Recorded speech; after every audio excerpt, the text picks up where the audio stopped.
Robert Brooks Jr., the son of the inmate killed in a Utica-area prison, was in Albany today calling on the governor to sign a prison reform act into law. It comes one day after an Adams man was found guilty of murder and manslaughter of Brooks Sr. Two other defendants were acquitted. Brooks Jr. is advocating for several changes, including expanding camera coverage, requiring video of in-custody deaths be shared with the Attorney General, and expanding oversight of the state's Corrections Commission. 7 News reporter Lexi Bruning spoke with an Albany area attorney who says the trial will likely spark debate over policy change.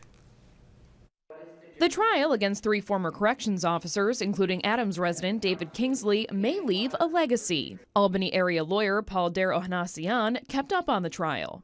I think the debate over duty to intervene by law enforcement, corrections officers, and even others who deal in direct care in our institutions is going to be subject to debate. Kingsley and 2 other defendants went on trial for the fatal beating of inmate Robert Brooks. He was found guilty of murder and manslaughter. The 2 others were acquitted.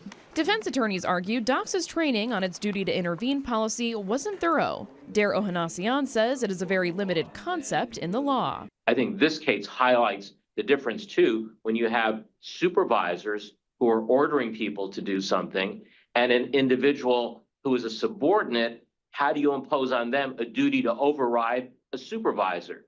Those are the type of questions that have to be answered when you draft legislation or regulations. Special Prosecutor Bill Fitzpatrick echoed a need for regulation after the verdict was read Monday. There needs to be a specific statute that deals with duty of care regarding a corrections officer.